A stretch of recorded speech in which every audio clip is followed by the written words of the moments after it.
Assalamualaikum warahmatullahi wabarakatuh. Bagaimana kabar anak-anak? Alhamdulillah, semoga kalian dalam keadaan sehat walafiat. Kali ini kita akan mempelajari tentang Indonesia sebagai negara kepulauan dan negara maritim. Lani sangat kagum dengan potensi alam yang ada di wilayah Madura, mulai bahan tambang, hasil hutan, sampai dengan hasil pertanian dan hasil lautnya. Semua itu bisa dimanfaatkan dengan sebaik-baiknya untuk meningkatkan taraf kehidupan masyarakatnya. Pulau Madura masuk dalam Provinsi Jawa Timur. Meskipun demikian, secara geografis, Pulau Madura terpisah dengan kabupaten-kabupaten lain di Jawa Timur. Madura merupakan pulau tersendiri dengan terpisah dengan Pulau Jawa. Untuk mencapai Pulau Madura harus melewati Selat Madura. Namun, sekarang ini berkat kemajuan pembangunan nasional telah dibangun jembatan Suramadu yang melintasi Selat Madura dan menghubungkan Madura dan Surabaya. Dengan demikian, untuk mencapai Pulau Madura bisa melalui perjalanan darat. Kondisi Pulau Madura yang terpisah dengan Pulau Jawa tersebut merupakan contoh kecil kondisi geografis Indonesia pada umumnya. Indonesia merupakan negara maritim dan kepulauan terbesar di dunia. Hampir 2/3 wilayahnya merupakan lautan. Antara pulau satu dengan pulau yang lainnya disatukan oleh laut. Meskipun demikian, bukanlah menjadi penghalang bagi setiap suku bangsa di Indonesia untuk saling berhubungan dengan suku-suku bangsa lainnya. Kondisi geografis Indonesia sebagai negara maritim dan kepulauan menyimpan potensi yang besar dalam berbagai bidang, seperti di bidang ekonomi, sosial, budaya, dan transportasi. Potensi-potensi tersebut dapat menjadi modal yang penting dalam pembangunan nasional guna mewujudkan kesejahteraan masyarakatnya. Wilayah Indonesia yang berupa kepulauan antara pulau satu dengan pulau yang lainnya disatukan dengan laut mengakibatkan bervariasinya potensi yang dimiliki oleh bangsa Indonesia.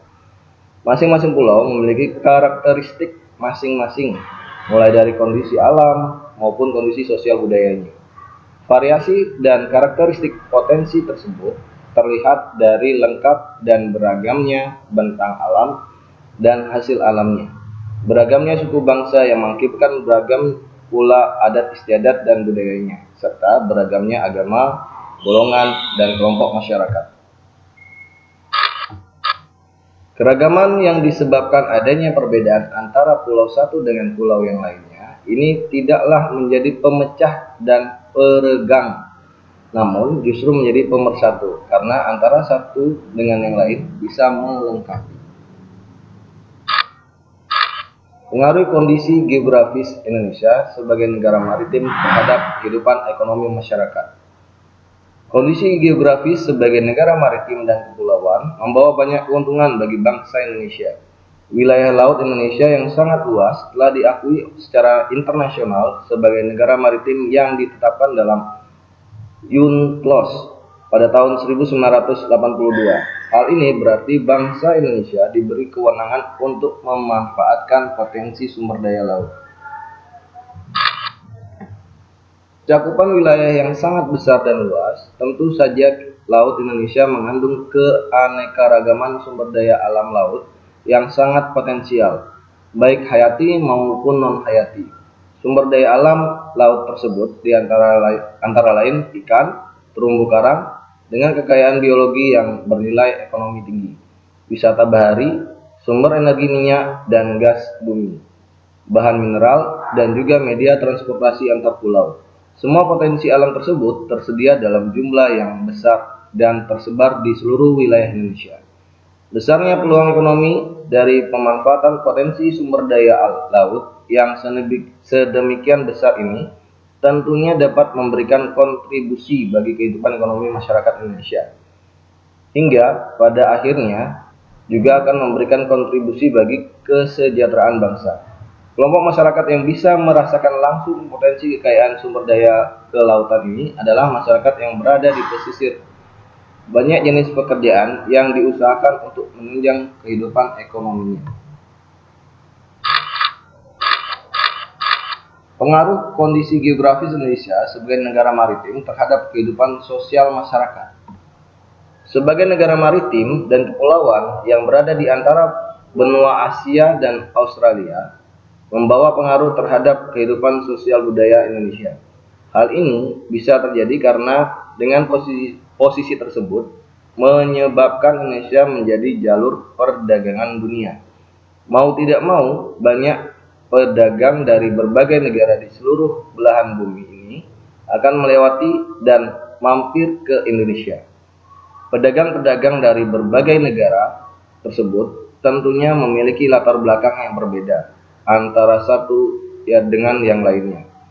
Para pedagang yang mampir dan ada sebagian yang menetap di Indonesia turut membawa adat budaya dari negara asalnya.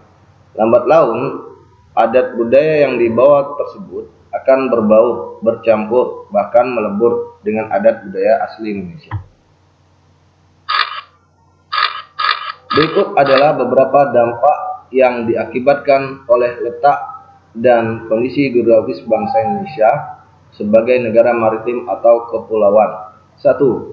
Komunikasi dan interaksi antar penduduk menjadi lebih mudah, baik antar warga Indonesia maupun orang Indonesia dengan warga asing. Hal ini didukung adanya kemajuan teknologi di bidang pelayaran antar pulau dan antar negara. Kedua, terjadinya pembauran, pencampuran, atau peleburan nilai-nilai antar pulau dan antar negara. Ketiga, munculnya perkampungan-perkampungan etnis tertentu seperti pecinaan dan kampung Arab.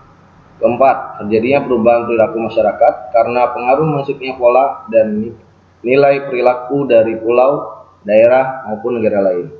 5. Terjadinya perpindahan ilmu, pengetahuan, dan teknologi. Sekian pelajaran hari ini.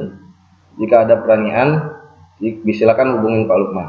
Assalamualaikum warahmatullahi wabarakatuh.